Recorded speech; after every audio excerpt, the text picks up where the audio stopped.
Ableton Live have come out with 3 excellent brand new sequences that are out with Ableton Live 12. And today we're going to be looking quite closely at one of them called SQ Sequencer. So while it has a very simple interface, it really goes very deep. So first thing we're going to do is we're going to press spacebar. If you have a look at the clock here, it says transport. So it's basically going to do what Ableton does if you press space. Now the other thing you can do is create an internal one, so you can play it whenever you want like that, and then also it's generated by clicking on MIDI. So we're just going to stick to transport because that's the easiest. And the first thing you'll notice is it's 8 steps or 16 steps. If you select 16 steps, obviously it is 16 steps. You can see that it goes much longer. It will just stick to 8 steps for now. And then you've got each step you can switch on or off.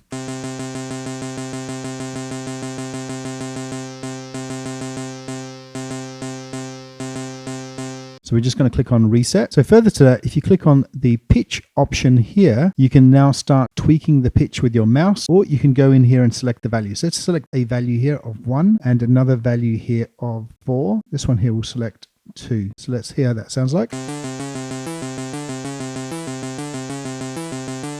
In addition to that, you can select the direction of travel. So at the moment it defaults to forward, but we can go backwards. Alternate, which is forwards and backwards. Snake, which is kind of a stagger from step to step. And then there's random. So let's just go and select all of them just to hear how that sounds.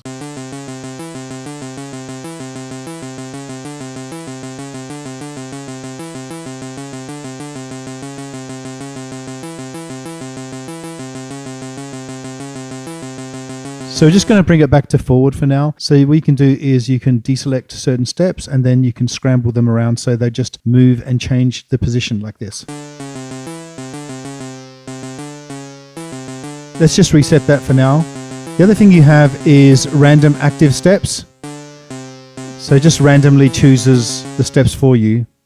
So let's just reset them all again like that. Let's just go through some of these other selections. So the next one is octave. We can use our mouse to select the octaves. We can actually select them all by double clicking on 0, or we can put a value in for all like that. So 10, or we can do -1, which is what I'm going to do now.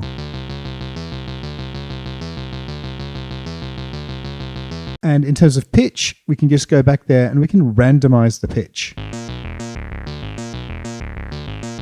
Let's keep randomizing.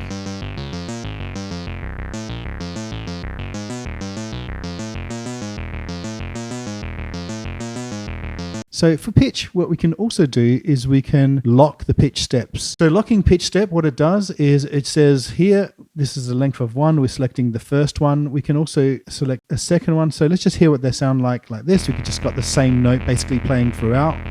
We can select 2 here, 3, 4 and 5, and etc. You can even control specifically for pitch the direction of travel. So select random here.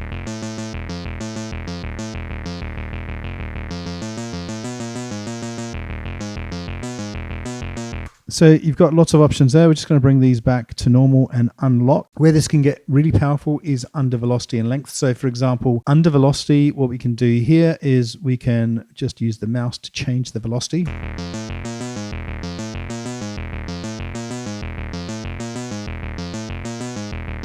If you want, you can send the velocity over to a filter or to some other effect like that. But for now, we're just going to leave this the way it is. It's got scale awareness. It will use the scale of the track. Click on the scale mode here, and we're just going to select G flat minor.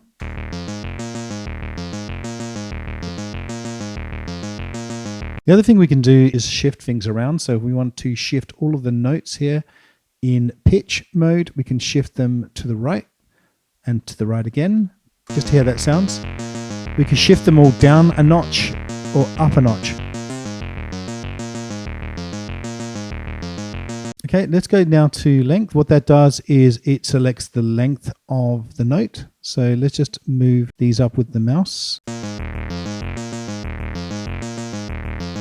Let's make this first one really long. Slow it down so you can really hear it. So if we go back to velocity, for example, we can now lock velocity to the first note like that. So it's always the same, but we can say change velocity for the first 3 steps here. So it's only, you can see it's only moving for the first 3 steps. So you've got a wide range of possibilities here with these options. So as you'd imagine, you'd be able to change the time division. So we can slow it down a bit with 8th. And we can move it really fast to 32. We can add a bit of swing, so let's just do that slowly.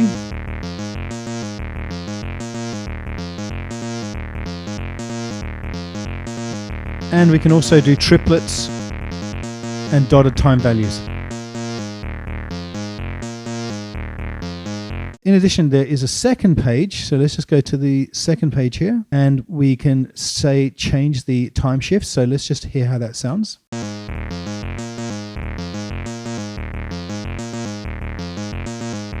Let's slow it down to 8th. So all it's doing is adding extra time to each step. And then very interesting one is one called ratchet. So let's take a listen to ratchet. We'll just increase one of these steps.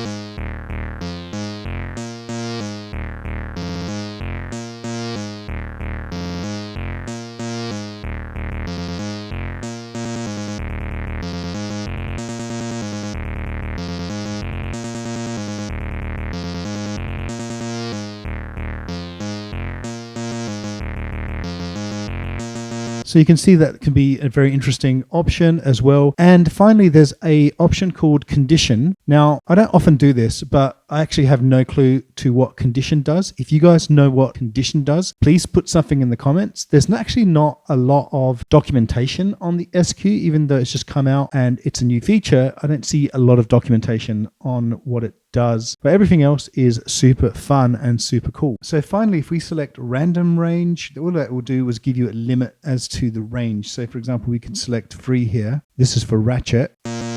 If we do some randomization, it will only randomize it between 0 and 3.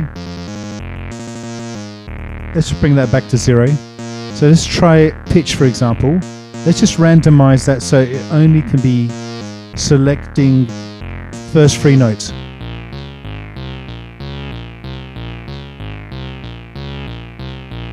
So we just go back to octave here,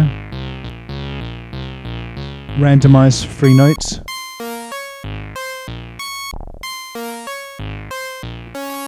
Similar with velocity. Let's just select 5 here. And length, we'll select 5 again.